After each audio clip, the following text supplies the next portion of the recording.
if we speak of functionalist theories in sociology, who does not belong to the group? A. Herbert Spencer. B. Emil Durkheim. C. Max Weber. Or letter D. Robert Merton. Okay? Pili na kayo. Pili na kayo. A, B, C, or D. Ang answer po natin ay letter, ayan na. Alright, loss in education talaga, coach, no? Actually, yung loss in education, yung RARA, walang masyado doon, ma'am, no? Ang eksena, makikita niyo po yung sa TikTok, no? Yung memorize daw niya lahat ng batas in education, no? Kasi nilagay sa Manila paper. Pagkatapos ng boarding exam, sabi niya, wow! Pinunit niya ganyan, walang lumitaw, di ba? Ang lumilitaw lang naman madalas sa loss of education ay ano? RA 7836, no? Diyos ko po, julit na lang po yan, no? Sige, anyway, pero sige, kung may panahon naman po kayo at kung malaki naman po ang bahay nyo, go lang po, madam, no? Diyan po sa inyong loss of education, no? Siyempre, mas handa, mas purple ka dyan, ma'am, okay? See, again, if you speak of functionalist, no? Functionalist theories, no? In sociology, who does not belong to the group, no? Who does not belong to the group? The answer is letter C, Max Weber. Bakit po Max Weber? Explain nyo nga po, no? Sige, actually, mahirap po itong question na ito kung pagtutuunan ng pansin. Aminin, di ba? Nung po na-encounter nyo ito sa Waygram, ano nasabi nyo, ay, shucks, nalilito ako. Alam ko yung functionalist theory, pero hindi ko kilala itong mga taong to. I mean, na-encounter namin sila, pero hindi ko sila master. Pag-usapan po natin sila, no? Kali po ba? Pero yes, reveal po muna natin ang tamang sagot. The correct answer, ladies and gentlemen, is letter C, Max Weber. Tumpak! Alright.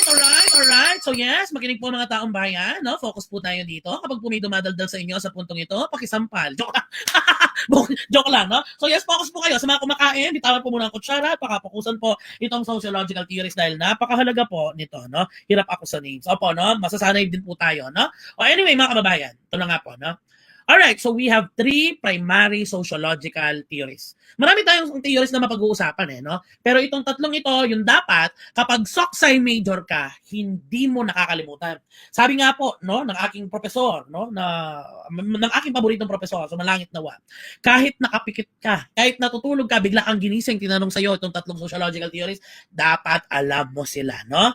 Ito po, pag-usapan po natin, ano po ang tatlong ito, umpisahan natin kay number 1, ito po ang structural functionalism, no? Pakisabi nga po, sige po, banggitin nyo po, ba nakikinig po kayo sa akin? Structural functionalism. Ano pong ibig sabihin nito, no? Society is likened, no, to a living organism, di ba? Ano po ba meron sa living organism, di ba? Halimbawa tayo, meron po tayo mga organs, no? Meron po akong stomach, meron akong lungs, meron akong kahit ano-ano pang organ dyan sa loob ko, no? At kapag nag-malfunction ang isa, ate ko, apektado ang isa. Lahat yan nagkakagulo-gulo na, di ba? Ganun po ang katawan ng tao. Ganun din daw po ang society, no? Ang organs na ito po yung ating mga social institution. Ano po yung mga to? Ito po yung ating eskwelahan. O, halimbawa, ito po yung organs ko, no? Ako pala yung ano, no? The best instructional material, no? Sabi nga nila, the best instructional material is still the teacher. O, halimbawa, no? Structural functionalism. Halimbawa, itong organ ko na ito ang eskwelahan, no? Itong organ ko na ito naman ang church, no? Itong organ ko na ito naman ang government. Itong organ ko na ito naman ang private institution, no? Structural functionalism. What does it mean? These social institutions are working together for stability and order. Clear po ba? No? Yun po yung simpleng ibig sabihin nun. Hindi na po ako mag-a-attach dito ng verbatim na definition ng structural functionalism. Ang tatandaan nyo lang po, this institution should be working properly just like organs in the body. Okay? Clear po ba? Yes. At yes, oo nga, no? Sayang, di ko nalagay yung pinaka-importante, ang family as an institution. Yan ang structural functionalism, no? Symbolic interactionism, from the word symbol, no?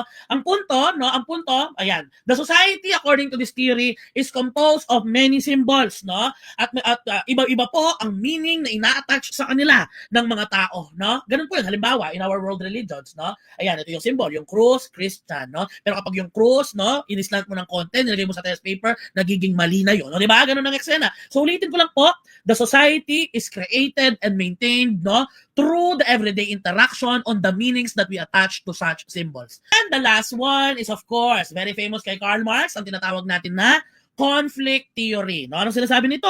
That the society is made up of groups, no, competing for power, competing for resources, and particularly in the very view of Karl Marx, ito po ang tunggalian sa pagitan ng uring manggagawa at ng uring kapitalista. The proletariat and the bourgeoisie or the bourgeois, di ba? O yan na nga po, yan sila po yung nagtutunggalian, yan ang eksena. Yan po ngayon. O sige po, pakitype po dyan sa comment section natin, conflict theory, no? Sige po, no? So yan, ladies and gentlemen, no? Ito po ang tatlong main theories na meron po tayo, no? Nag-iiba-iba ang tanong ng board exam, pero ang 3 main theories na ito, hindi po nag-iiba. Clear po ba, no? If we speak of functionalist theories, no? In sociology, who does not belong to the group, no? Isa-isahin po natin sila.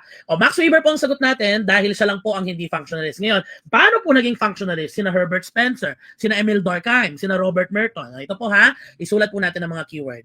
Ito po ang si Herbert Spencer, no, ay kilala po. Siya po actually ang nag-compare sa society sa isang living organism. Sige po, no? O, pasulat po yan sa inyong mga notes. Herbert Spencer compared the society to a living organism. Okay? So, functionalist ba yan? No? Di ba sabi ko nga po sa inyo? Functionalist yan, no? Ang punto, ang social institutions ay parang mga organs mo sa katawan. Tumpak ka dyan, Herbert Spencer, no?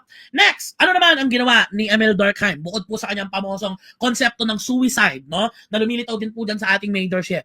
Ano po ang ginawa ni Emil Durkheim?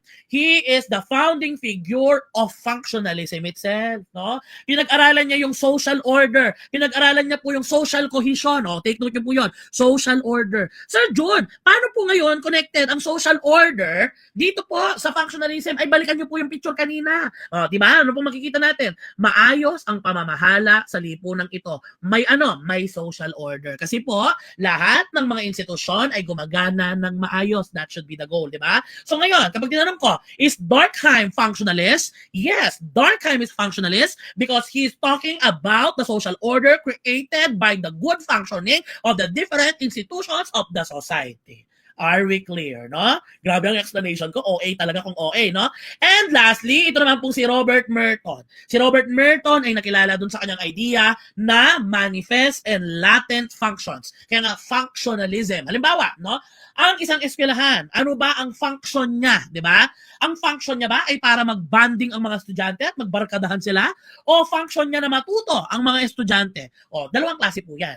Kapag sinabi po nating manifest function, ito po yung intensyon ng paaralan. At ano po yung madalas na intensyon ng paaralan? Yung magturo. So what's the manifest function of the school? For the students to learn something. For the students to acquire information. That's the manifest function. Now, what is the latent function of the school? Marami. Then papasok yung yes, may socialization. Yan yung unintended. Hindi mo masyadong pinaplano pero nangyayari. O, diyan sila natutong makipagbarkadahan. Diyan sila natututong ma-in love. Diyan sila natututong sumaya. Those are the latent functions, no? Pero tanong, si Robert Merton, kung function sa pinag-uusapan niya, functionalist ba siya? Yes po, functionalist pa rin po siya. Okay? So si Herbert Spencer, functionalist. Si Emil Durkheim, functionalist. Si Robert Merton, functionalist. Sino po ang hindi? Si Max Weber. Alright, no? So yes, kung hindi po functionalist, itong si Max Weber, ano po siya? No, doon po sa tatlong theories. O, tanggalin na natin yung structural functionalism. Saan po subscribe si Max Weber? Palagay ninyo, patay po dyan sa comment section. Saan po siya subscribe? Siya po ay subscribe sa siya po ay subscribe sa symbolic interactionism. Yes.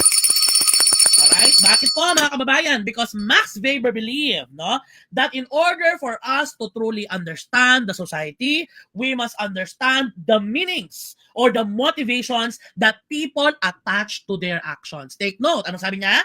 No, para maintindihan mo ang isang lipunan, kailangan mong maintindihan ang motibo ng mga tao sa mga aksyong kanilang ginagawa. That's the idea of Max Weber. Okay? Ngayon, sir, paano po naging symbolic interactionism 'yon? 'Di ba sa symbols, no? Ano yung symbol doon? Yung action ng tao. Ano sinabi ni Max Weber? Kailangang malaman natin ano ang motive, ano ang dahilan kung bakit ito ginagawa ng tao. What is the meaning behind these actions? When we talk of meaning making, that is symbolic interactionism. And I thank you. Yes, 'di ba?